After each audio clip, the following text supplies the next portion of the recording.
Hello friends, welcome.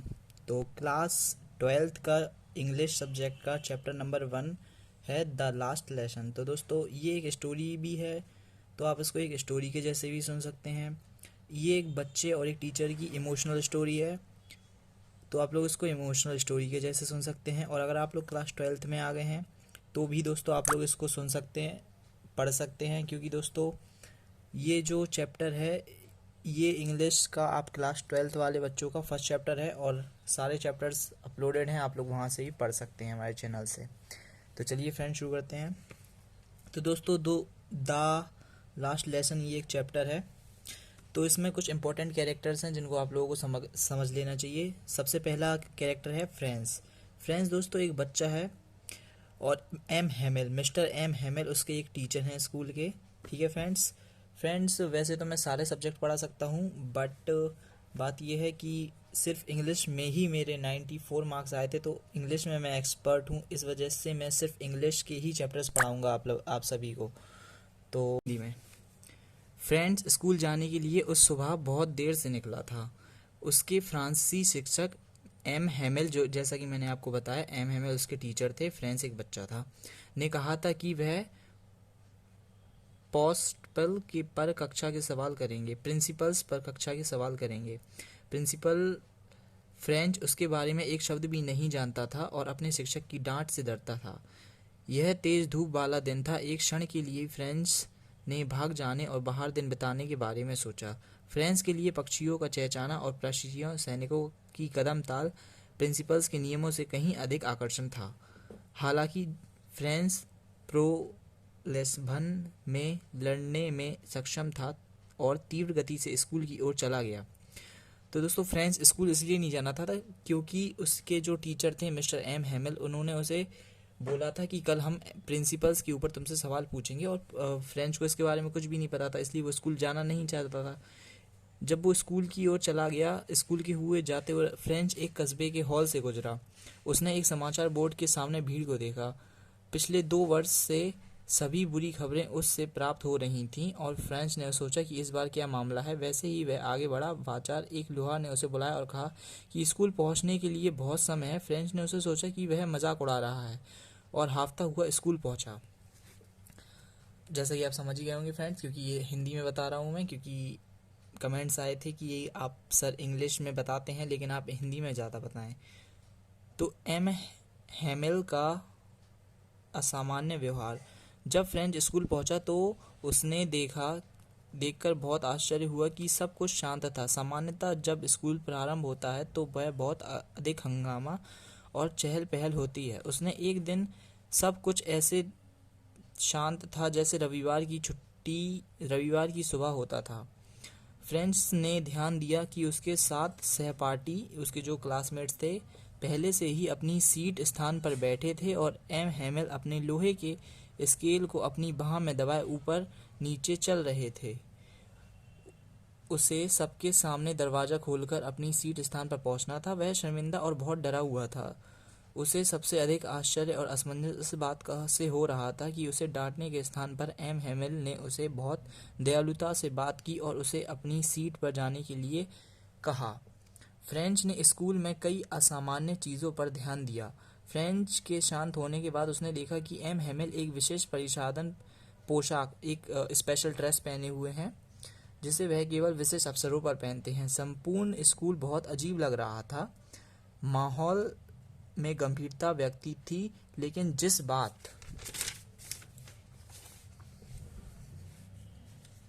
से वे उसे अधिक हैरान किया वह ये थी कि गांव के लोग पीछे की सीट पर चुपचाप बैठे हुए थे। वे सभी बहुत दुखी दिखाई दे रहे थे।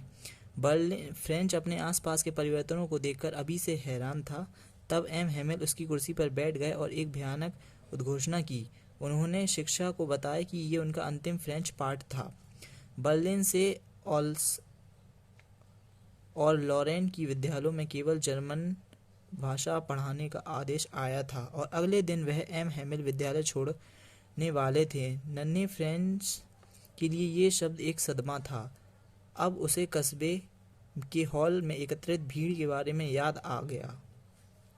घटनाओं से अचानक परिवर्तन ने फ्रेंच पूरी तरह संबंधित था।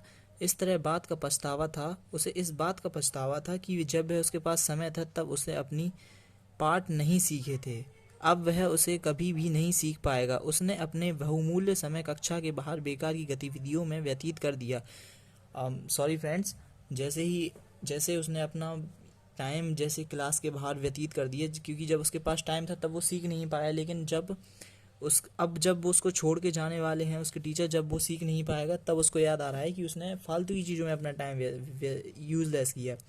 जैसे आप लोगों के पास टाइम है पढ़ने का, लेकिन आप लोग अभी नहीं पढ़ रहे हैं, आप लोग अपनी फालतू की चीज़ों में टाइम वेस्ट कर रहे हैं। बट उसने तो फिर भी बाहर की गतिविधियों, नेचर को समझने में अपना टाइम वेस्ट किया। बट आप लोग तो एक 6 इंच के डिब्बे में अपना टाइम वेस्ट कर रहे हैं। चलिए आगे बढ़ते हैं।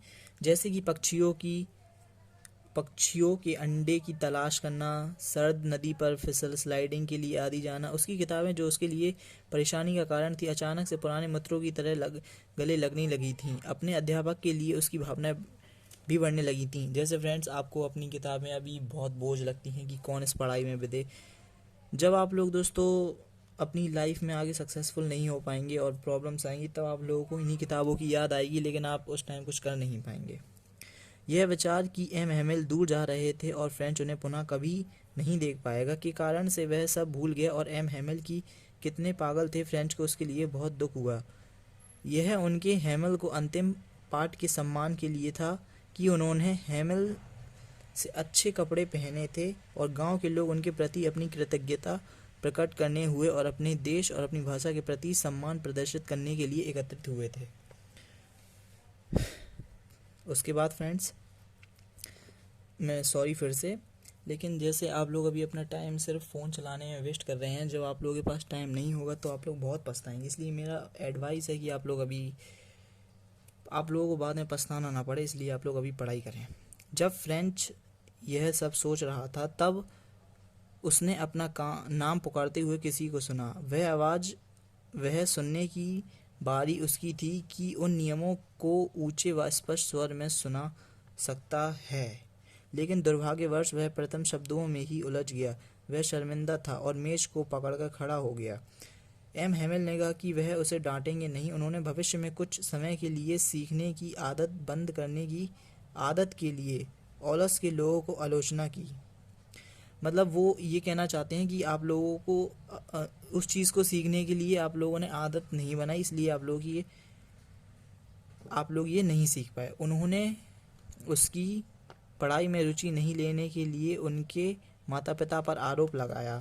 जैसे ही दोस्तों, अगर आप लोग सक्सेसफुल नहीं होंगे तो ये दुनिया बहुत ख़राब है, ये आप लोगों के मम्मी पापा पर उंगली उठाएगी कि आपने उसे सब कुछ दिया था और वो घर आ गया, इसलिए आपके माता पिता की गलती कहलाएगी। उन्होंने स्वयं को इसका दोष दिया। अक्सर वह छात्रों को अपने पौधों में पानी देने के लिए भेजता था, या जब वह मछली पकड़ने जाना चाहता था तो उन्हें छुट्टी दे देता था। मातृभाषा का महत्व। इसके बाद एम हेमिल ने फ्रांसीसी भाषा के बारे में बात की। उन्होंने इसे सबके खूबसूरत, स्पष्ट और अधिक तक की भाषा बताया। वह फ्रांस के लोगों से चाहता था कि वह अपनी भाषा को संजोए रखें। उसके अनुसार जब भी किसी राष्ट्र विशेष के लोगों को गुलाम बनाया जाता है जब तक वे अपनी भाषा से जुड़े रहते हैं तब तक यह माना जाता है कि उनके पास उनके जेल की चाबी है। जैसा कि आप लोग अपन नेशनल इंडियंस हैं, लेकिन आप लोग इंडिया को भूल चुके हैं, सिर्फ इंग्लिश के पीछे पड़े हैं। खैर कोई नहीं, ये नेचर ही ऐसा है। एम हेमिल की ग्रामर व्याकरण की किताबें खोली और उन्होंने अपना अंतिम पाठ पढ़ाया। फ्रेंच यह देखकर चकित रह गया कि उन्होंने सब कुछ इतनी अच्छी तरह समझ आ गया था। फ्रेंच ने सोचा कि शायद उससे कक्षा में कभी भी ज़्यादा ध्यान नहीं दिया, और एम हेमिल ने भी इतने धैर्य के साथ सब कुछ कभी नहीं समझाया था। इसके बाद उन्होंने लेखन का पाठ पढ़ाया गया। एम हेमिल उस दिन उनके लिए नई प्रतियां लाए थे। सभी अपने अपने काम में खोए हुए थे। कक्षा में बैठे एक छोटे बच्चे भी अपनी मछली के कांटों को इस तरह से छाप रहे थे जैसे वह फ्रांसीसी भाषा के थे। एम हेमिल की अंतिम अलविदा। उस समय एम हेमिल अपनी कुर्सी पर स्थिर बैठे। फ्रेंच ने सोचा कि यह एम हेमिल के मस्तिष्क में कक्षा के इस दृश्य की छाप लेना चाहते हैं, कि मतलब वो इस मूवमेंट को फील करना चाहते हैं। 40 वर्ष तक उन्होंने विद्यालय में वफादारी से अपनी सेवा दी और जब उनकी बहन उनका सामान बांध रही थी तब सब उनके लिए वास्तव में दिल तोड़ने वाली स्थिति रही होगी। अंत में उन्होंने इतिहास का पाठ पढ़ाया गया जो कि था। अंत तक सब भावुक हो गए, कुछ तो रोने भी लगे, लेकिन एम हैमिल को प्रत्येक पाठ को अंत तक सुनने का साहस और धैर्य था, मतलब पेशेंस था, जो कि आज की जनरेशन में बिल्कुल भी नहीं है। आप लोगों को अगर एक दिन भी आप लोगों का रिचार्ज ख़त्म हो जाए तो आप लोग 10 मिनट भी कंट्रोल नहीं करते और रिचार्ज करा लेते। अंत में जैसे ही गिरजाघर की घड़ी में 12 बजे एम हैमिल खड़े हो गए। यह बहुत स्पष्ट था कि वे भी भावुक हो गए थे। उन्होंने बोलने का प्रयास किया लेकिन उनका गला भर आया। फिर वह श्याम पट की तरह मुड़े और जितना हो सकता था उतना बड़ा लिखा, वेल लव फ्रांस, जिसका तात्पर्य है फ्रांस अमर रहे। फिर उन्होंने सभी को जाने का इशारा करते हुए कक्षा की समाप्ति कर दी। ठीक है फ्रेंड्स, तो ये चैप्टर खत्म हुआ और क्वेश्चन आंसर अब आपको बताने की ज़रूरत नहीं है। अगर आपने पूरी कहानी सुनी होगी आप लोग अपने मन से भी लिख देंगे। ठीक है फ्रेंड्स, तो इसके बाद नेक्स्ट चैप्टर है लॉस्ट स्प्रिंग, जो कि अपन लोग पढ़ेंगे नेक्स्ट वीडियो में। जब तक के लिए थैंक यू फ्रेंड्स।